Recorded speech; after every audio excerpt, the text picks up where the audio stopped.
Hi there. So we're going to continue on with our study of Chapter 12. Today we're going to be talking about decay processes. So here we see a figure, and in this figure it shows various isotopes of elements plotted with Z on the x-axis and then the number of neutrons in on the y-axis.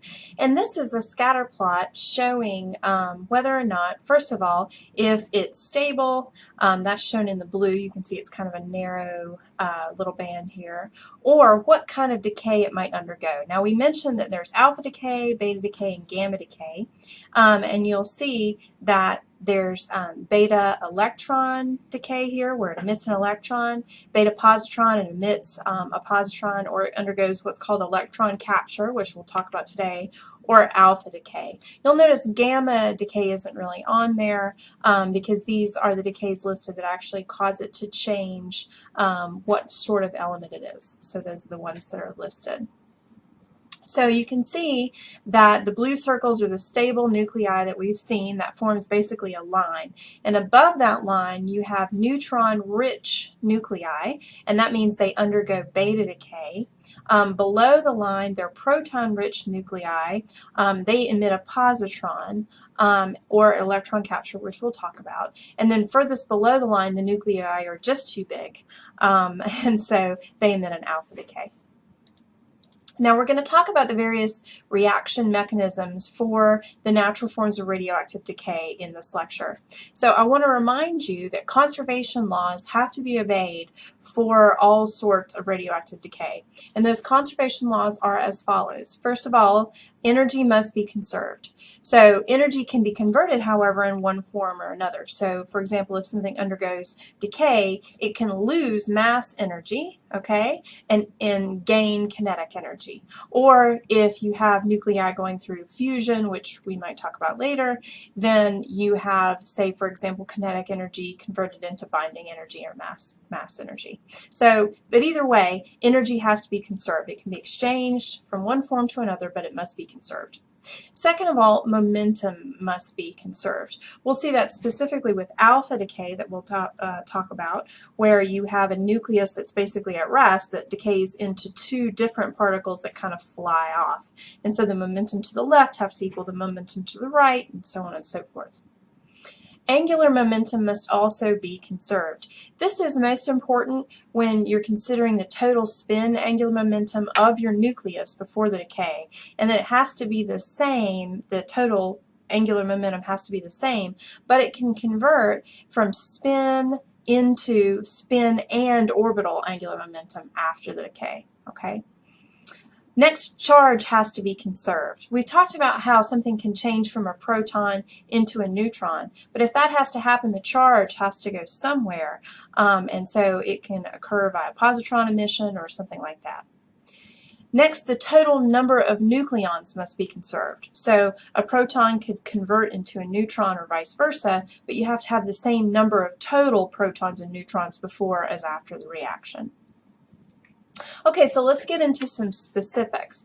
The first decay that we're going to talk about is alpha decay, and that's when a nucleus emits an alpha particle, which is a helium nucleus. When it does this, it's going to emit a helium-4 nucleus, so it's going to lose 2 protons and 2 neutrons. So that means the number of N decreases by 2, Z decreases by 2, and A, the mass number, has to decrease by 4.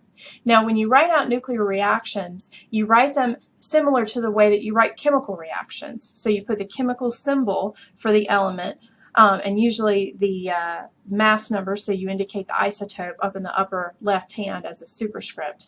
And then that is going to, for alpha decay, you have your symbol, whatever your chemical symbol is. Remember, X just stands for unknown here. There is no element X, okay? There's Xe, but not X. Okay, so you have your unknown element X decaying into the two daughters of the reaction. Oftentimes you call the parent nucleus, the one on the left-hand side, that's what you start with, and on the right becomes the daughter, and then of course the alpha particle. Okay? So here we have the daughter being Y and the helium nucleus being the alpha particle. Okay, now energy has to be conserved. However, the mass energy can change form into something else, as it does for alpha decay. So if you subtract the mass on the left minus the mass on the right-hand side of that equation, in other words, the mass of the parent minus the mass of the daughter in the alpha particle, and then multiply that times c squared, then you can see that the mass energy is going to change, of course, from alpha decay. Basically what happens though is that energy gets converted into the kinetic energy of the daughter and the alpha particle, okay? So this disintegration energy, as it's called, sometimes called also the Q value of the decay, is basically excess rest energy that gets converted into kinetic energy after the reaction. Now you can see here, this is an example that they also give in your book. You have the decay of radium-226 into radon and your alpha particle. Usually we assume that the parent here, the radium, is at rest before the decay, and then the total kinetic energy of the products is going to equal to the Q value for this reaction, which is 4.87 MeV. Okay. Now, the less massive particles, like the alpha particle here, are going to carry more energy because remember, momentum has to be conserved too. So since the momentum is 0 before the decay, then that means the momentum of the radon and the alpha particle have to be equal and opposite after the decay. Well, if the momenta are equal and opposite, and the mass of the alpha particle is of course much less, then that means its velocity is higher. If its velocity is higher, its kinetic energy, which squares that velocity, is a lot higher. Okay, so less massive particles carry off more kinetic energy. We're going to use a quick little derivation here, assuming, which is a very good assumption, that your radon and your alpha particle are non-relativistic speeds after this decay. All right. So if you do that, I'm going to show you a quick derivation of how the Q value can then be used to find the kinetic energy of your alpha particle. So remember, you take your Q value, it's the mass difference before minus after the equation, the mass energy difference, and then that goes into the kinetic energy of your daughter and your alpha particle. So Q is equal to Ky plus K alpha. Now if we use the non-relativistic case, then the kinetic energy is momentum squared divided by 2 times the mass. Now I'm going to write the mass here in atomic mass units, okay? So your alpha particle momentum squared divided by 2 times the mass of the alpha particle, which is 4 atomic mass units. Okay, that's going to be your kinetic energy of your alpha particle. And then of course you're going to sum in the kinetic energy of your daughter, Py squared, over 2 and then A minus 4U. A being the mass number and 4 being of course the helium nucleus mass. And then to get the mass of whatever your daughter is, you just take A minus 4, okay? Now, we've already said that since momentum is conserved, the mass of the alpha particle and the daughter have to be equal in magnitude and opposite direction. So I can sub in and say that P alpha equals Py here, okay? And that's what I've done in the second line of this derivation. And I factored out the P alpha squared divided by 2. And then what I have there inside the parentheses is just 1 over the masses, the sum of that. So I have 1 over 4U plus 1 over A minus 4U. Okay, in the next step, what I've done is I'm going to add those two fractions, 1 over 4 plus 1 over A minus 4. So I have to form a common denominator, which is 4 times A minus 4, and do the requisite algebra to get that to happen, which I show you here. So I end up with P alpha squared over 2 times A minus 4 divided by A minus 4 times 4. Plus 4 divided by A minus 4 times 4. So A minus 4 times 4 is my common denominator. Now I'm going to go ahead and add those terms, or actually now I'm going to go ahead and factor out my 4, which appears on the bottom of both of those fractions. So I'm going to, factor that out and pull it into the P alpha squared over 2 times 4U. So now I have yet again my kinetic energy of my alpha particle. So that's where it comes from in that 5th line of the derivation. Okay? But now if I factor out the 1 over 4U, inside the parenthesis I have A minus 4 divided by A minus 4 plus 4 over A minus 4. Now when I add those fractions, in the numerator I have A minus 4 plus 4, which is just A. So in the 5th line here, I have the kinetic energy of my alpha particle times A over A minus 4. And then if I solve, I just cross multiply there, and I get K alpha is equal to Q times A minus 4 over A. Now, that's the simple formula which relates the kinetic energy of the alpha particle to the disintegration energy. And then, of course, if you know the kinetic energy of the alpha particle, you can figure out what the kinetic energy of the daughter is as well. It's pretty simple subtraction there. Now, it's important to understand here that A is your mass number. It'll be in atomic mass units. So A minus 4 atomic mass units divided by A, it's dimensionless because everything has units of atomic mass units. And so it's really not even all that important to do the conversion from kilograms to atomic mass units to whatever. It doesn't matter what units your disintegration energy are in. As long as you have A minus 4 over A, it's dimensionless. And then you multiply that times Q to get your kinetic energy. So that's nice and easy.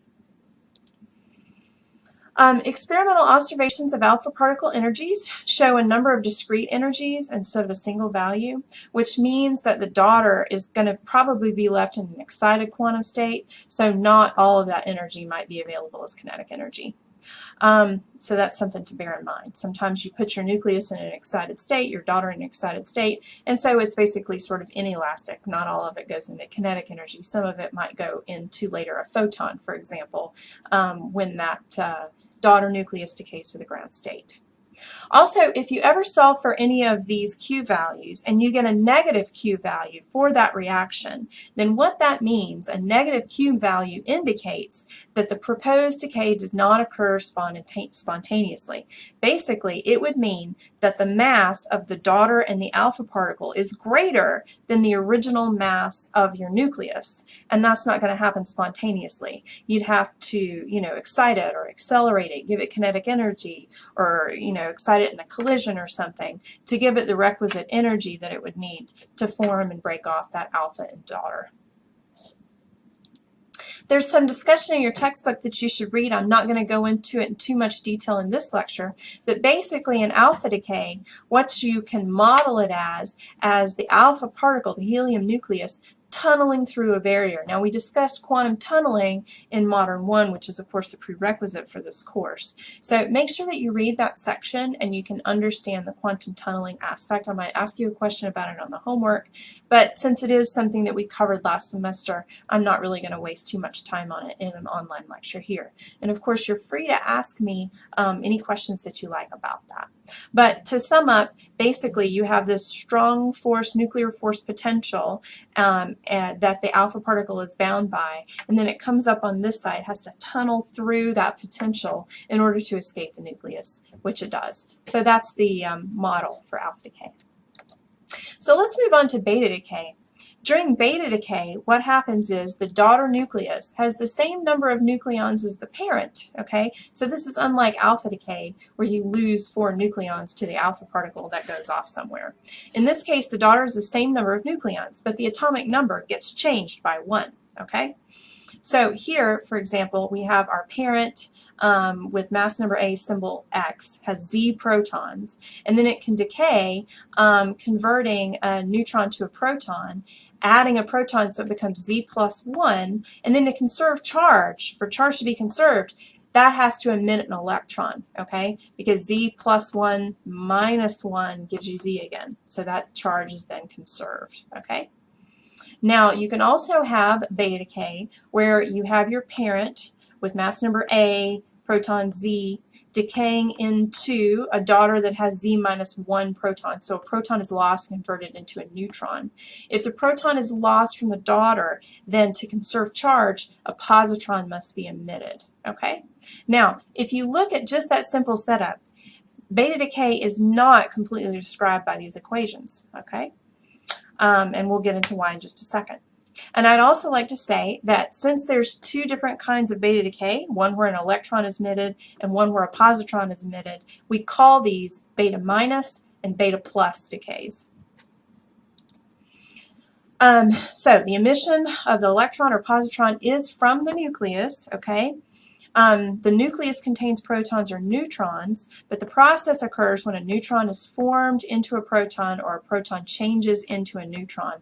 And then that electron or positron wasn't there to begin with. It's actually created in the process of the decay. So it's not like it's taking an electron from one of the outer orbitals and using that, okay? It's not doing that. The decay itself produces a new electron. Energy has to be conserved. As long as energy is conserved, charge is conserved, and all these other things, as strange as it may seem, it'll happen. Okay, so the energy released in the decay process should all go to the kinetic energy of the beta particle. Since the decaying nuclei all have the same rest mass, basically, the Q value should be the same for all the decays. But experiments, when they were first discovering this phenomenon, showed a range in the amount of kinetic energy that the particles were emitted. And you can see the plot of that here in the little figure to the right. And so the question was, were conservation laws being violated? I mean, what was going on with that? Another thing is that spin was also not conserved. So neutrons, protons, electrons, and positrons are all fermions. And so one of the things that we say is that angular momentum has to be conserved, right? Well, if your spin angular momentum on the left and the spin angular momentum on the right-hand side of a reaction is not conserved, as it's not here, where a neutron, a spin 1/2 particle, goes into a proton, a spin 1/2 particle, and an electron, a spin 1/2 particle, okay? So you can see it doesn't add up. That doesn't conserve angular momentum. And so there was known that there was something wrong, there was something unknown about beta decay. Now, to account for the missing energy and the strangeness of the angular momentum question, in 1930, Pauli proposed the existence of another particle, and Enrico Fermi later named this particle the neutrino. Neutrino means little neutral one, okay? So the properties of the neutrino have to be that there's zero electrical charge, because charge was already conserved. Mass, when they measured the masses, there really wasn't that much mass difference between the left-hand side and the right-hand side of the equation. So that would mean that the mass of the neutrino would have to be much smaller than that of the electron, but not zero. It would have to have something. It would have to be a fermion. It would have to be a spin 1/2 particle to conserve that angular momentum. It would have to have a very weak interaction with matter, because they had a lot of decent detectors back then. So if they had found a particle that wasn't weakly interacting coming off of a beta decay, they would have known about it, okay? So since it couldn't be detected at the time, or hadn't been detected by that time, they knew that it had to have very weak interaction with matter, and so that it would be very difficult to detect. Okay, so it turned out all that is correct. You're going to add in now a neutrino into the equation. We use a nu, the Greek letter nu, oftentimes as a symbol for the neutrino. And then, of course, if you have a particle, as we'll discuss in coming chapters, you have an antiparticle. And so the neutrino is often indicated with nu, and the antineutrino is often indicated with nu with a little bar across the top, as is shown there. Okay? So to summarize, in beta decay, you emit an electron and an antineutrino, or a positron and a neutrino, depending on whether you have beta minus or beta plus decay. So here's a couple of examples of that. Here on the left, you see a carbon-14 becoming a nitrogen-14 and emitting an electron and an antineutrino. Okay, and then here on the right you have nitrogen-12 decaying and becoming carbon-12 and emitting a positron and a neutrino. Okay, so those are some examples of beta decay. So the fundamental process of beta minus decay is a neutron changing into a proton, an electron, and an antineutrino. And in beta plus decay, the proton changes into a neutron, a positron, and a neutrino. Now, this can only occur within a nucleus. The decay doesn't happen spontaneously for isolated protons, okay? And that's just because, first of all, the mass of the proton is less than the mass of the neutron. So the proton can't decay into something spontaneously that has a mass that's larger than it is. That just doesn't make any sense. Okay. The proton mass is 938.27 MeV, and the neutron mass is 939.57 MeV. So it just has to happen within a nucleus. All right, now electron capture is a process that competes with beta plus decay. In this case, the parent nucleus actually captures one of its own orbital electrons and emits a neutrino. Now, if you think about it, that kind of makes sense more than anything else, right? You have this huge positive thing with all these little negative things orbiting it. Seems like every once in a while one of the negative things would get caught by the positive thing. And it turns out that that does happen, okay? When that happens, you put the electron on the left-hand side of the equation, and then the neutrino is emitted and created when the reaction happens, okay? So in beta plus and beta minus decay, the electron and the positron are created by the reaction itself. But in electron capture, the electron is actually pre-existing and captured, and then the neutron is created, if that makes sense, okay? Now, oftentimes, actually most of the time, it's the inner shell electron, which is in that lowest energy state, which we call the K shell, which is captured. And so this is often referred to as K capture. Because the neutrino is hard to detect, electron capture is usually observed by the X-rays that are given off. And that's because, of course, if you capture an inner shell electron, then that leaves an opening in the ground state. And since that's a lower energy state, the electrons above it will decay in to fill it, and that emits X-rays for energy conservation, okay? And sometimes gamma rays, depending on the jumps. Now, electron capture usually dominates over beta plus decay for the larger elements. Makes sense, larger nucleus, more Z, and the inner shell electrons are more tightly bound when you have a higher number of protons. If you go through and look at the equations for the Q values for beta decay, for beta minus decay and electron capture, you have a Q value of the parent minus the daughter, and then mass times c squared. And for beta plus decay, the Q value is the mass of the parent minus the mass of the daughter, minus 2 times the mass of an electron, and then times c squared. So that extra term, that 2mc squared, that's due to the fact that the atomic number of the parent actually decreases by 1 when the daughter is formed, and so to maintain neutrality, that daughter is going to shed an electron, okay? So it emits an electron due to the beta decay itself, and then it loses one just to stay neutral, okay? So remember, if you calculate these Q values for any sort of decay, alpha, beta, whatever, and the Q value is negative, that means the decay will not occur spontaneously, okay? It would need energy to get going.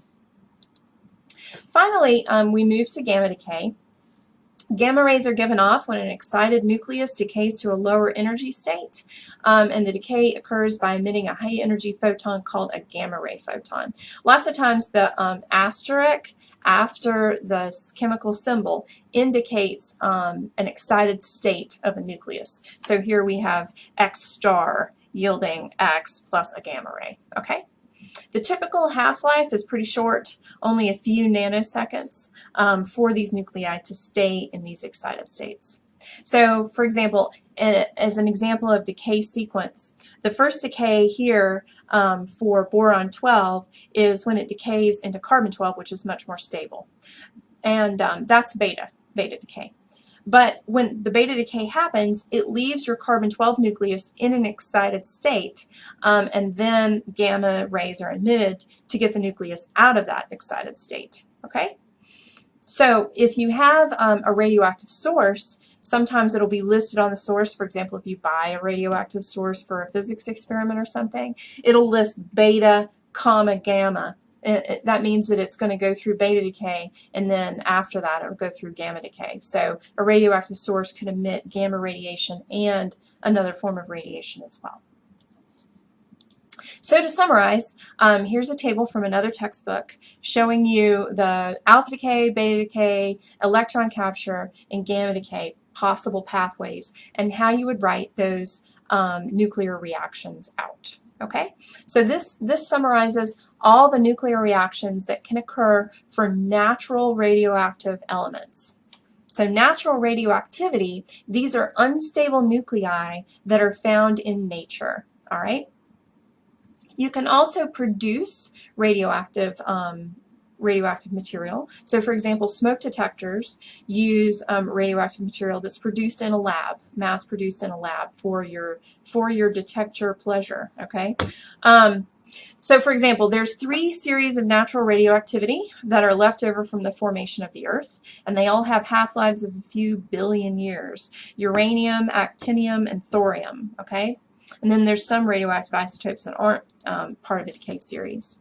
So naturally occurring uranium, actinium, and thorium are present on the Earth. They have half-lives of 4.47 billion years, 0.7 billion years, and 14 billion years, respectively.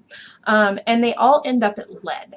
Okay, so after they go through this whole series of radioactive decays that I'll show you in just a second for thorium, then they end up at a stable nucleus eventually, and that one that they end up in as lead. And then it shows neptunium here, and neptunium has a half-life of just 2 million years, a mere 2 million years, and its end product is bismuth-209.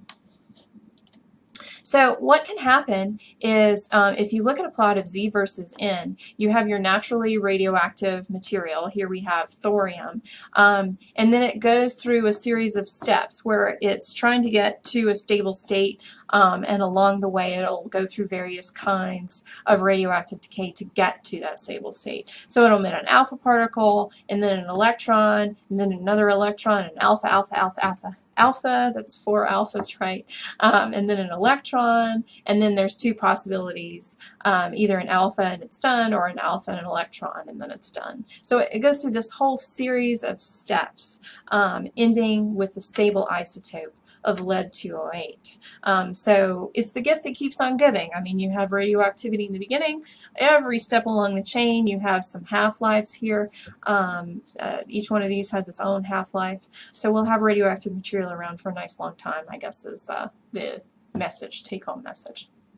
So the goal of these natural decay chains is to get to the so-called line of stability, which was shown earlier in those dots in blue and is shown here on this plot in the dots in black. Okay, so the decay series of 232 thorium is the one that we just looked at on the previous slide. I showed that here in red. It's just that tiny little bit, and it's trying to get to that point of stability. Notice how on this plot the stability doesn't keep going up in Z. It actually ends there. So my thorium is trying to be along that line if the line were to continue, but it just doesn't quite make it. Okay, so the alpha decays come from the 2 big nuclei. They have the same slope as n equal to Z, and that thorium lies right along it. Okay,